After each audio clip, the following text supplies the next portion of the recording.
우리가 하나님을 기쁘시게 하는 것도 물론 중요합니다. 그에 못지않게 중요한 것은 우리가 주님을 기뻐하는 것입니다. 성경에 여호와를 기뻐하라는 표현이 많이 나옵니다. 오늘 본문을 통해서 주시는 교훈을 세 가지로 정리해서 말씀드리겠습니다. 첫째로, 하나님 외에 다른 것을 구하지 마십시오.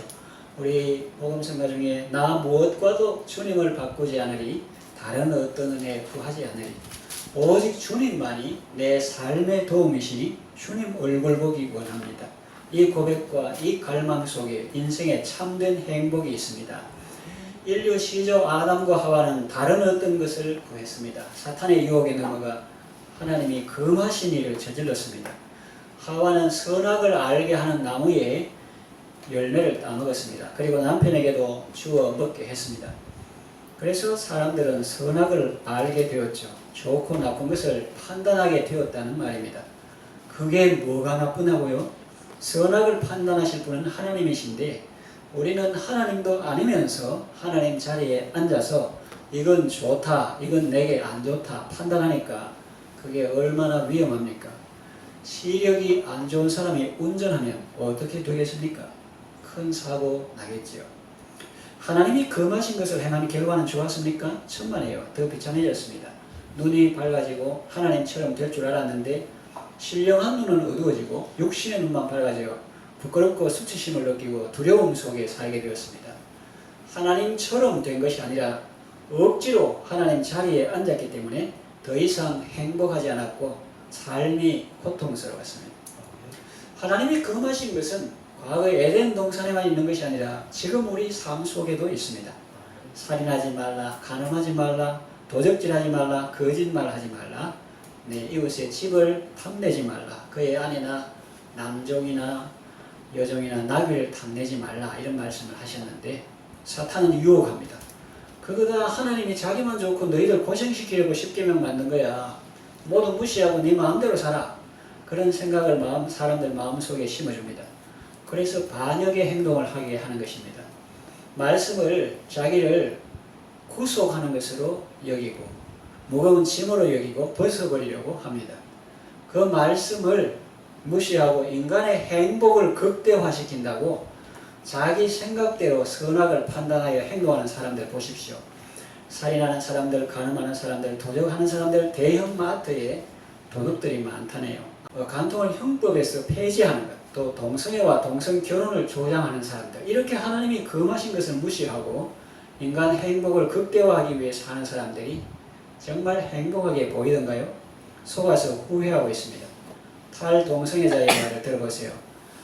아직도 그 사실을 모르고 깨고리가 솟해서 다시다 하면서 죽어가는 것처럼, 그거 아시죠? 그래서 갑자기 뜨거우면 팍 뛰어나올 낀데 온도가 1도, 2도, 3도 이렇게 서서히 올라가니까 뜻이다 하다가 이제 삼켜 죽는 거죠. 그처럼 그 쾌락의 늪에서 뛰쳐나오지 못하는 사람도 있습니다. 하나님과 그 사랑에 만족하십시오. 그러면 신앙생활이 행복합니다.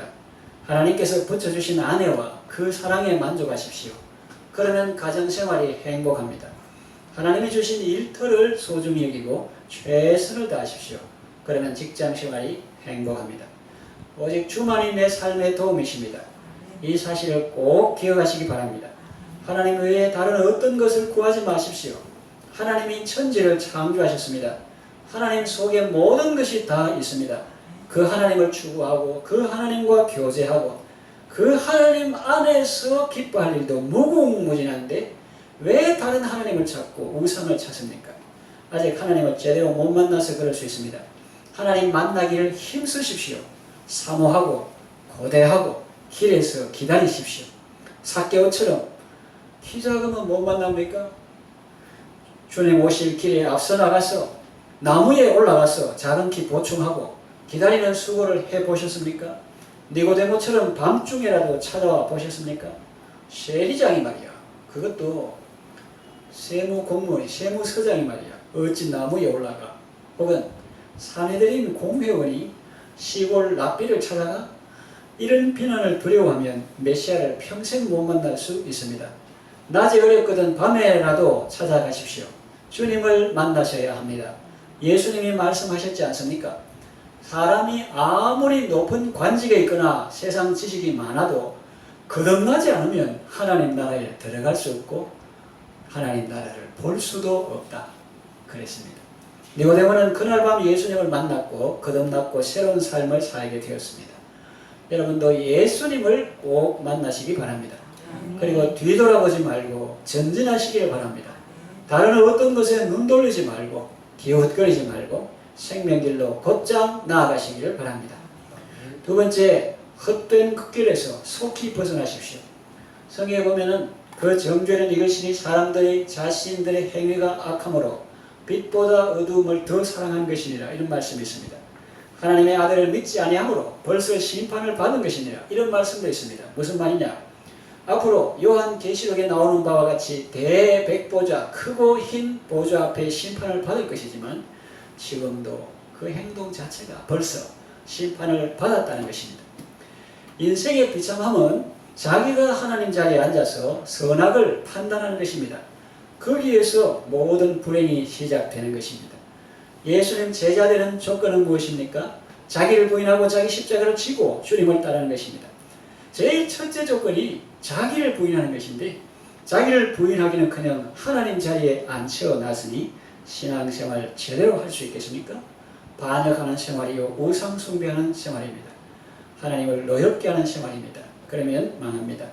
포도원 농부들의 도리가 있습니다. 주인의 은혜를 감사해야죠. 자기 마음 미천도 없고 땅 살 것도 없고 포도원 사거나 임대할 돈도 없는데 주인이 포도원을 만들고 사물로 들어오고 모든 관계시설 좋은 거 다 만들어 놓고 일 없는 사람 불러가지고 좋은 일자리를 주고 세금 조금만 내면 된다.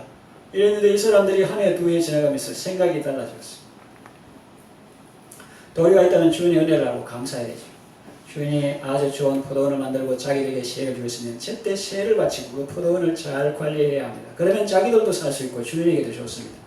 그런데 주인의 은혜를 모르고 주인의 것을 자기 것으로 삼고 삽니다. 자기 것처럼 지내다가 모처럼 이제 종이 주인의 명을 받들고 세 받으러 왔는데 무슨 이런 놈이 있냐 이러면서 죽여버렸습니다. 그러니까 주인이 뭐가 잘못됐는가 하면서 다른 종을 보냈는데 그 사람도 죽여버렸습니다. 그래서 아무리 그래도 그렇지 설마 내 아들은 죽이겠나 하면서 아들을 보냈는데 그 마을 사람들이 농부들이 이 사람은 아들 아닌가, 그러면 이 죽으면 후계자가 없으니까 이게 당연히 우리 거 되겠네 하면서 그 아들을 죽여버렸다고 했습니다. 그래서 사람들에게 상식적으로 물었습니다. 너가 만일 그 죽은 것 같으면 어떻게 하겠노? 그래서 임금이 노해서 군대를 보내어 진멸하고 그 포도원은 세금 잘 바치는 착한 사람들에게 줄 것이다. 그렇게 말했습니다. 누가 나를 힘들게 하는 것이 아닙니다. 하나님이 우리를 못 살게 구하는 것이 아닙니다. 하나님은 천지를 창조하시고 우리에게 주신 분이고 독생자까지 나를 위해서 아낌없이 주시는 분입니다. 전에 말씀했듯이 셀 실버스타인의 아낌없이 주는 나무, 그와 같이 하나님은 아낌없이 주시는 분입니다. 하나님을 독재자로 묘사하고 착취자로 묘사하는 것은 사탄의 속임수입니다. 그 속임수에 넘어간 사람들이 또 다른 사람들에게 그 지식을 심어주고 선동합니다. 속지 마십시오. 하나님이 우리를 불행하게 한 것이 아니라 나의 욕심이, 나의 교만이 나를 불행하게 한 것입니다. 이 주님을 제대로 알지 못했기 때문에 자꾸 다른 것을 기웃거리고 그렇게 하지, 우리 주님 한 분만으로도 알아가고 사귀고 연구해도 무궁무진한데 그걸 제대로 알지 못하니까 자꾸 다른 데 기웃하고 우상 기웃거리고 그렇게 실컷 자기 행복 극대화한다고 가가지고 나중에는 하나님을 원망하는데 그거 하루 이틀 아닙니다. 성경에 나옵니다. 사람이 미련함으로 자기 길을 굽게 가고 나중에 여호와를 원망하느니라. 한국 사람처럼 잘 되면 내 탓, 못 되면 조상 탓 이렇게 하는 것처럼 사람이 미련함으로 자기를 굳게 가고 나중에 여호와를 원망하느니라. 하나님은 우리를 못 살게 구는 분이 아닙니다. 그럼 뭐하려고 독생자를 주셨어요? 예수님 뭐하려고 십자가에 달렸어요? 우리를 고통에서 절망에서 죽음에서 구원하시기 위해서 우리를 너무너무 사랑하셔서 그런 분입니다. 마지막 때에 하나님은 사탄과 그 수하들을 불과 유황으로 타는 못에 던지실 것입니다. 여러분들은 거짓말쟁이요 거짓의 아비인 사탄에게 절대로 속지 마시기를 바랍니다. 세 번째, 주와 함께 즐거운 길을 걸으십시오. 어리석은 자는 이렇게 말합니다. 성경에 나옵니다. 몰래 먹는 떡이 맛있다. 속에 취한 음식의 맛이 이렇게 좋다.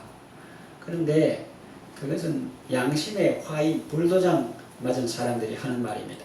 정말 그럴까요? 천만의 말씀입니다. 사실은 몰래 먹는, 훔쳐서 먹는 떡이 뭐가 맛있겠으며 속에서 취한 음식의 맛이 뭐가 그리 좋겠습니까? 무슨 모래알 씹는 것 같습니다. 불안하고 두렵습니다. 이게 양심이 조금이나마 살아있는 사람의 반응입니다. 양심이 죽었다는 것은 멸망할 날이 가까웠다는 말입니다. 사실 그 음식을 누가 먹습니까? 하나님의 사람은 라면을 먹으면서도 감사하면서 먹습니다. 천천히 그 맛을 음미하면서. 그러나 훔친 음식을 먹는 사람은 사실 자기가 먹는 것이 아닙니다. 먹어도 배부르지 않습니다.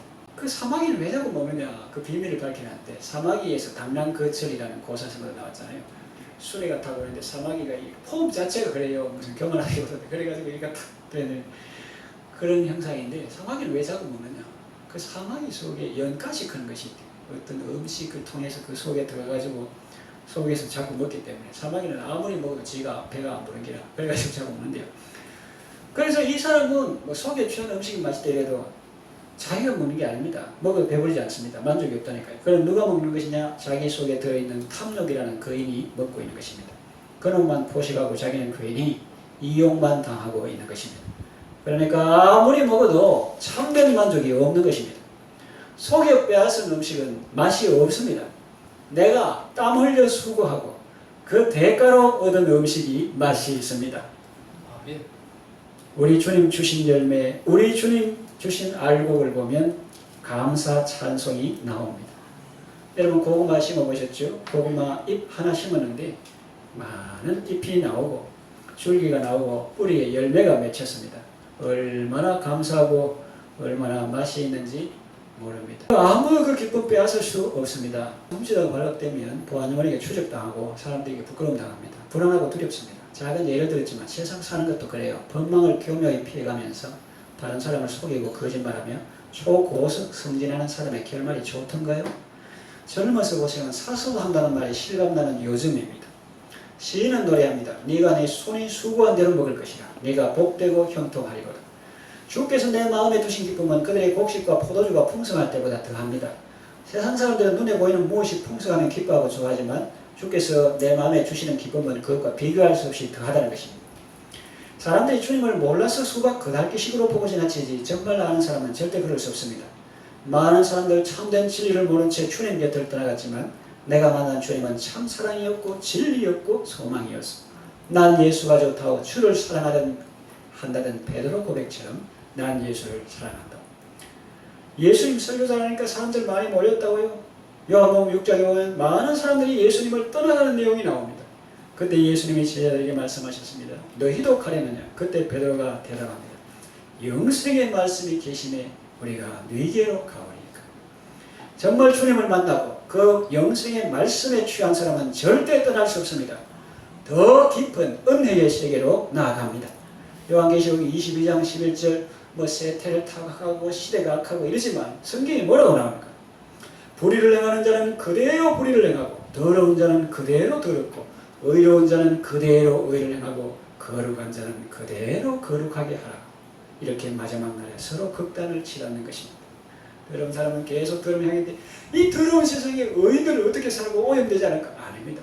하나님의 능력으로 거룩한 자는 더 거룩함을 향해서 나아가는 이런 양극단으로 치닫는 그런 마지막 시대가 도래한 것입니다.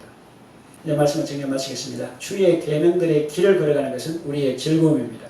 그 길에 생명이 있고 그 길에 좋은 것이 있습니다. 여호와를 즐거워하십시오. 하나님 안에 모든 좋은 것이 다 있고 하나님 안에서 우리는 절대로 지루하거나 피곤하지 않을 것입니다. 걸어가도 피곤치 않고 달려가도 곤비지 않을 것입니다. 인생의 최고되는 목적대로 하나님을 영화롭게 하고 그를 영원히 즐거워하는 아름답고 복된 삶을 살아가시기를 바랍니다.